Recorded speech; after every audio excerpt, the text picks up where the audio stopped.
Se pretende apoiar nosso canal e ajudar na geração contínua de conteúdo para você, é fácil. Basta visitar o link da lojinha na descrição sempre que precisar comprar algum produto. Com esse gesto simples, você estará oferecendo um apoio valioso.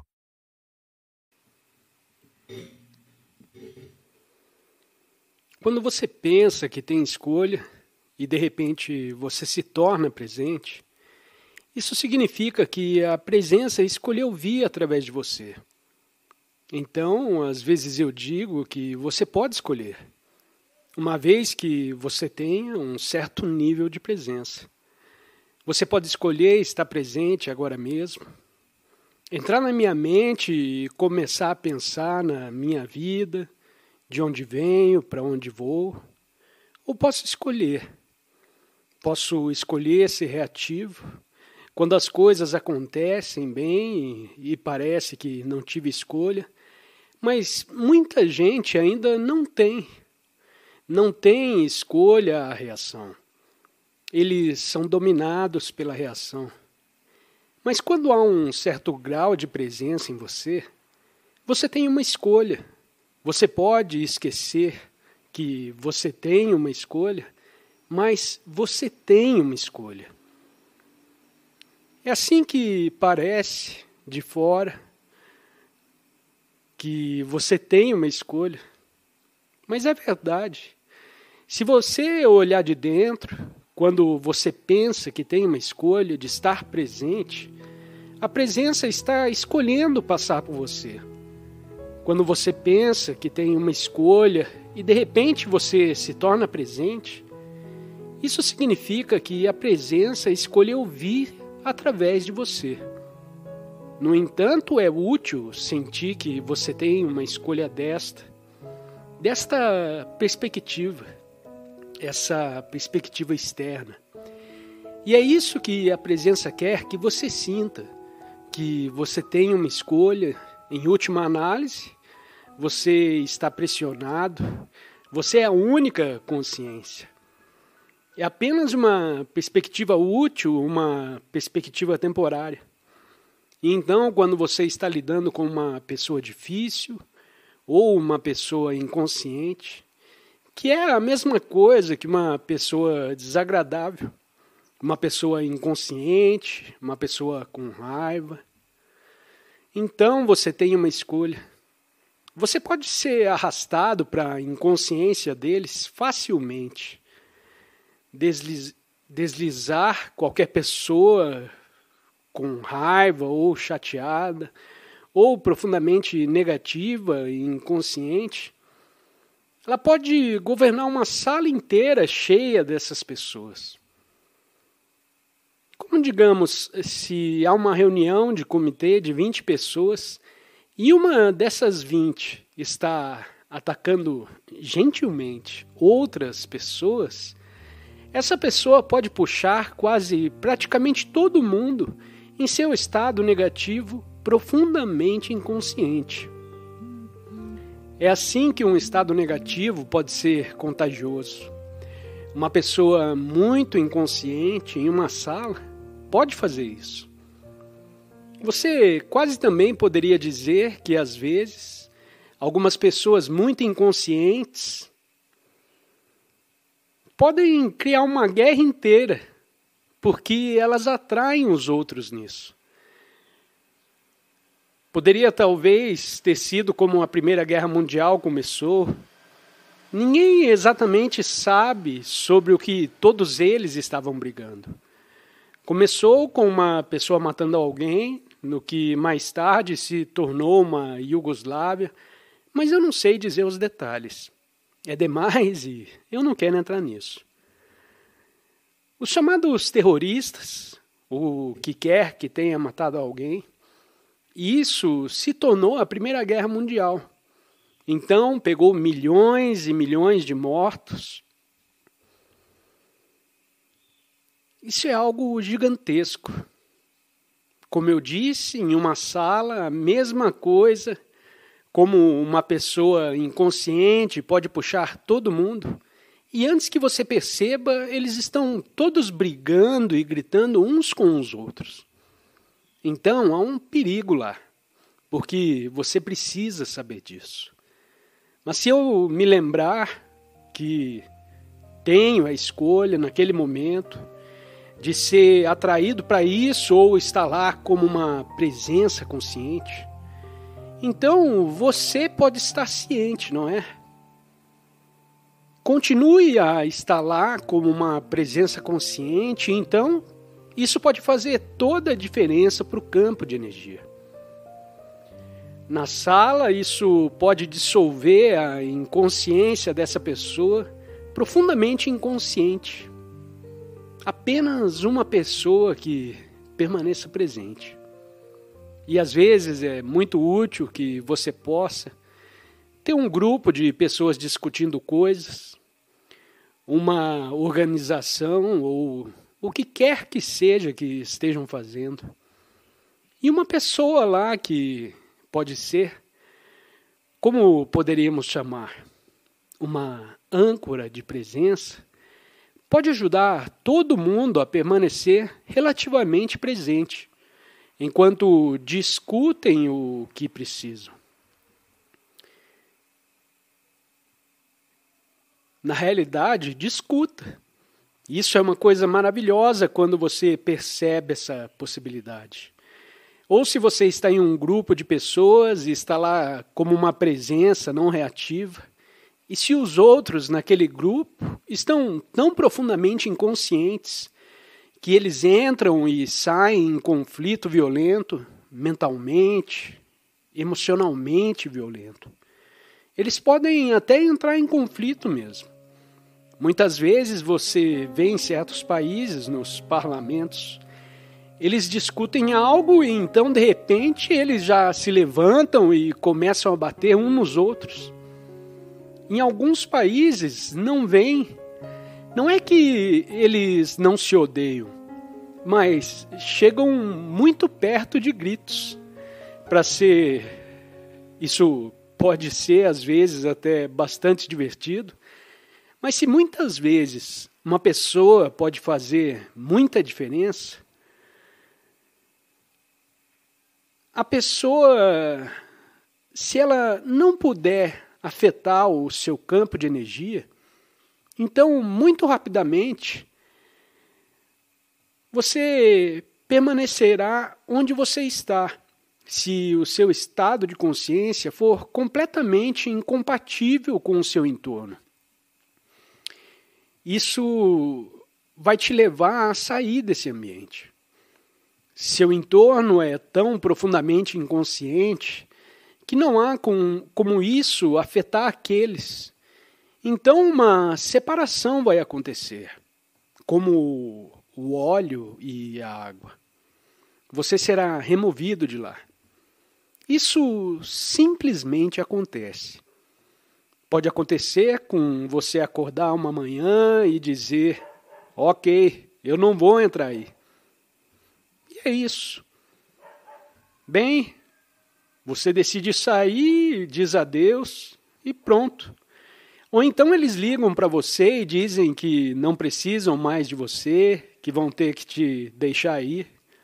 Você é muito consciente para essa organização, na qual você não se encaixa mais.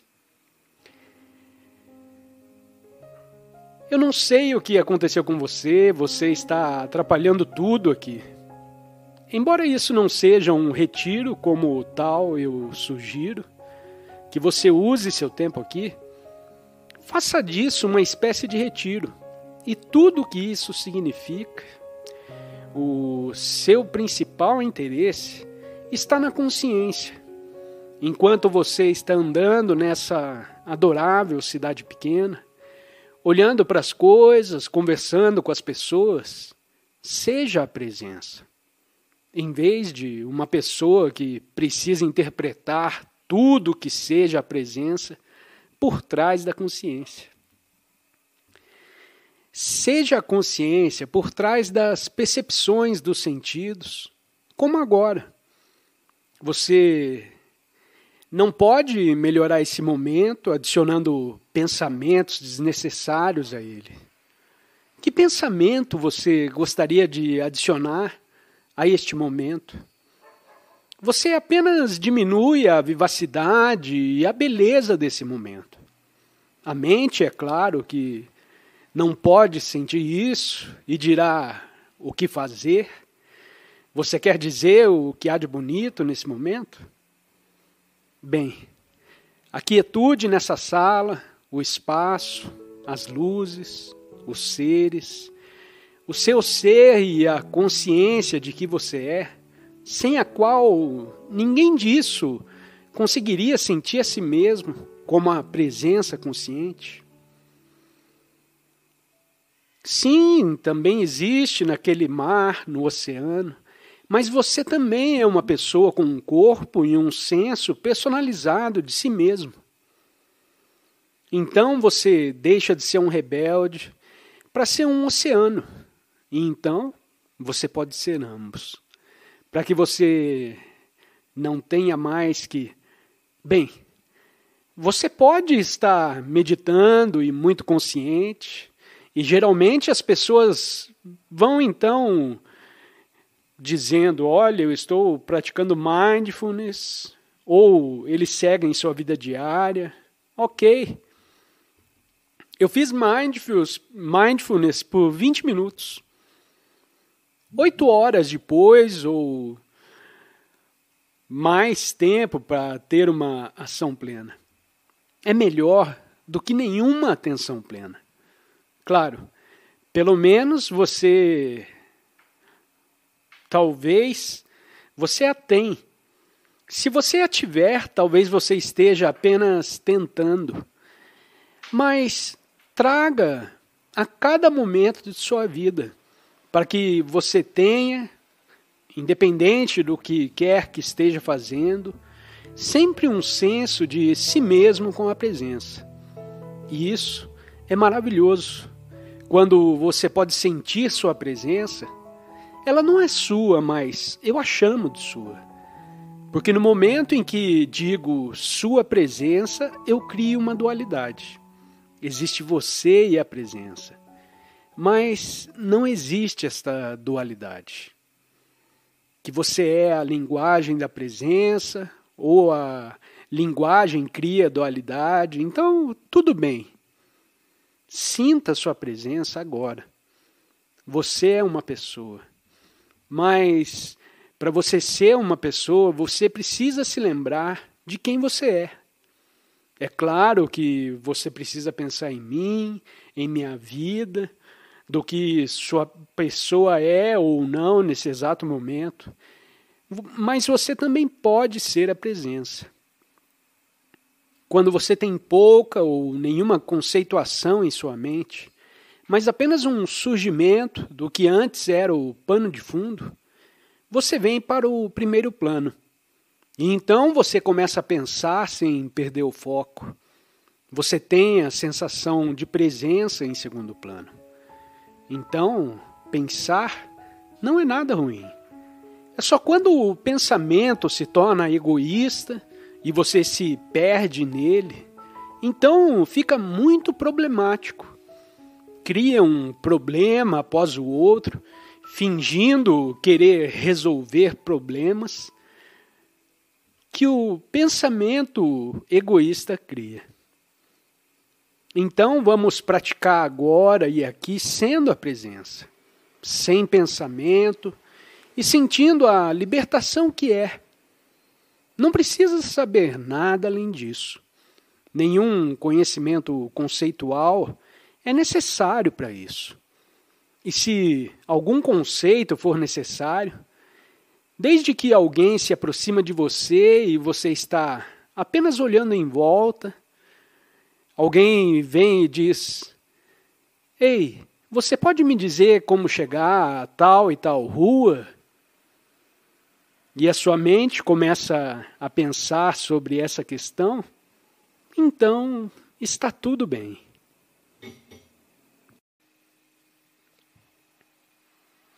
Vamos nos acomodar no momento presente, acessar a quietude que já está dentro de você.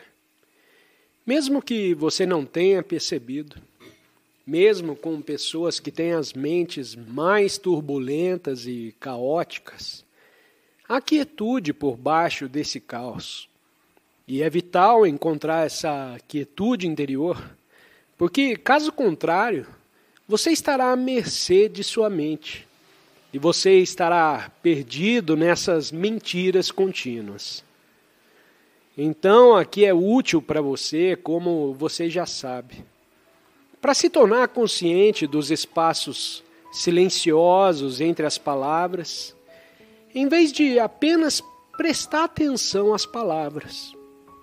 De fato, estar mais interessado, por assim dizer, nos espaços silenciosos do que as palavras.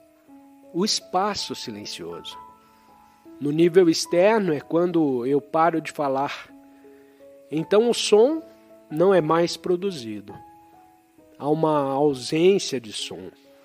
É o que nós dizemos silêncio de chamada. Talvez não silêncio completo aqui, porque há alguns ruídos de fundo. Talvez você possa ouvir partes do ruído. Mas quando eu não falo, há ausência de ruído. E quando você está atento, que há uma ausência de ruído, há um silêncio, que é uma coisa externa. Simultaneamente, algo acontece dentro de você. E é por isso que é tão maravilhoso estar ciente do silêncio externo. Você já deve saber disso, mas se você já ouviu isso antes ou não, não importa. O importante é perceber agora. Então, quando você presta atenção ao silêncio, o que é você, não presta atenção a nada em particular. Não há conteúdo para silenciar. Quando eu falo, as palavras, os sons, são o conteúdo. Quando eu paro, não há conteúdo. E se você é novo nisso, pode até perguntar no que eu presto atenção. Quando presto atenção na ciência e a resposta é nada, muito bem. Então surge a pergunta: como posso prestar atenção em nada? Bem, você presta atenção naquele espaço sem conteúdo. E então algo acontece dentro de você simultaneamente. Você pode perceber que quando você presta atenção, apenas no fato de que há um silêncio, você pode fazer isso. Quando você está sozinho em um quarto,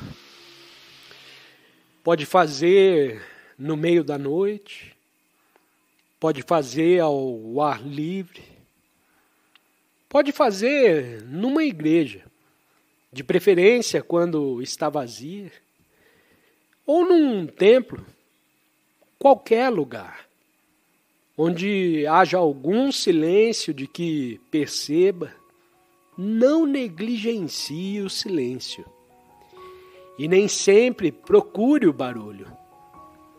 Então o que acontece dentro de você, quando você se torna consciente dessa ausência de ruído, o pensamento diminui e você fica quieto por dentro. No momento em que você se torna consciente do silêncio e presta atenção ao silêncio, você fica quieto. O fluxo incessante de pensamento diminui e o que resta é apenas o espaço permitido. Você pode não ser capaz de sustentá-lo por muito tempo sozinho e isso não importa. Desde que esteja lá, se for por apenas alguns segundos, está bom o suficiente para começar. E aqui talvez você seja capaz de sustentá-lo, talvez durante toda a duração da nossa meditação. Em outras palavras, deixe de pensar sem adormecer e apenas esteja aqui, presente, como uma presença, uma consciente presença. Agora, as palavras que eu falo são tão simples que você não pode realmente pensar sobre elas, porque não há nada para descobrir. Então, para entender o que estou dizendo, você não precisa pensar mais nisso.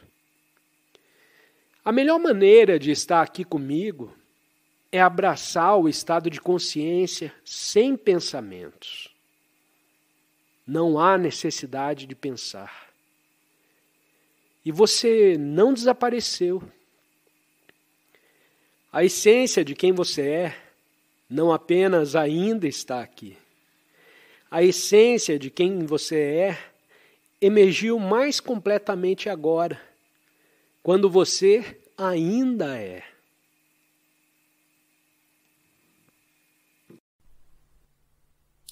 Não nego que podemos encontrar uma forte resistência interna tentando nos impedir de pôr um fim à identificação com o sofrimento. Isso acontecerá particularmente se tivermos vivido intimamente identificados com o sofrimento emocional durante a maior parte da vida e se tivermos investido nele uma grande parte, ou mesmo todo o nosso sentido de eu interior. Isso significa que construímos um eu interior infeliz por conta do nosso sofrimento e acreditamos que somos essa ficção fabricada pela mente.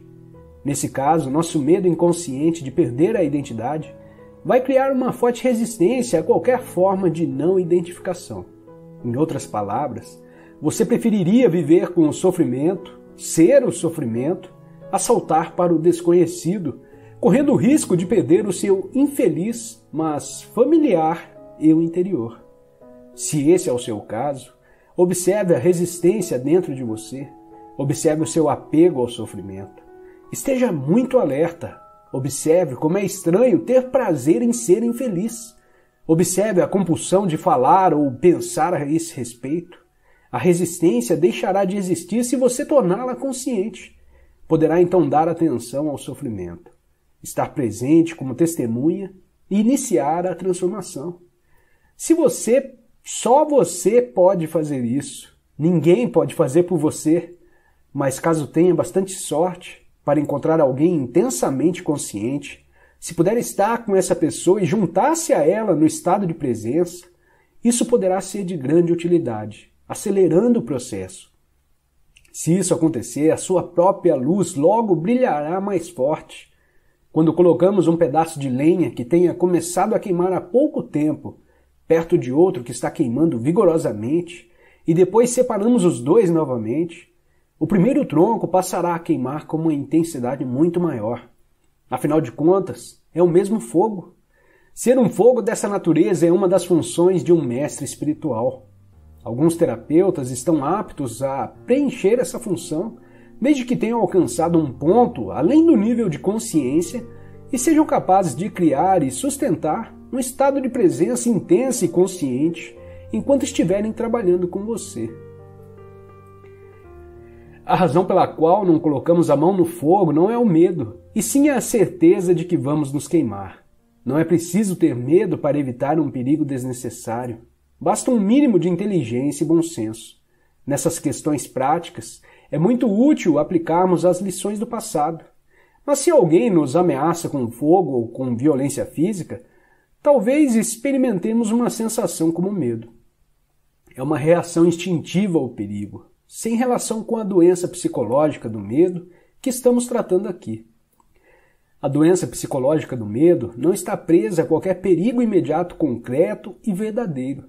Manifesta-se de várias formas, tais como agitação, preocupação, ansiedade, nervosismo, tensão, pavor e fobia, e etc. Esse tipo de medo psicológico é sempre de alguma coisa que poderá acontecer, não de alguma coisa que está acontecendo nesse momento. Você está aqui agora, ao passo que a sua mente está no futuro. Essa situação cria um espaço de angústia, e caso estejam identificados com as nossas mentes e tivermos perdido o contato com o poder e a simplicidade do agora, essa angústia será a nossa companhia constante.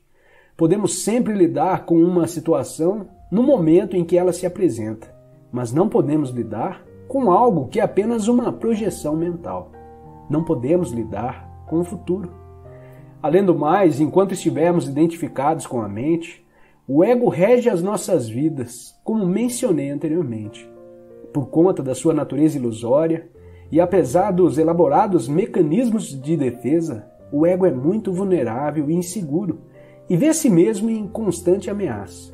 Esse é o caso aqui, mesmo que o ego seja muito confiante em sua forma externa. Agora, lembre-se que uma emoção é a reação do corpo à mente. Que mensagem o corpo está recebendo permanentemente do ego, o falso eu interior construído pela mente? Perigo, estou sob ameaça.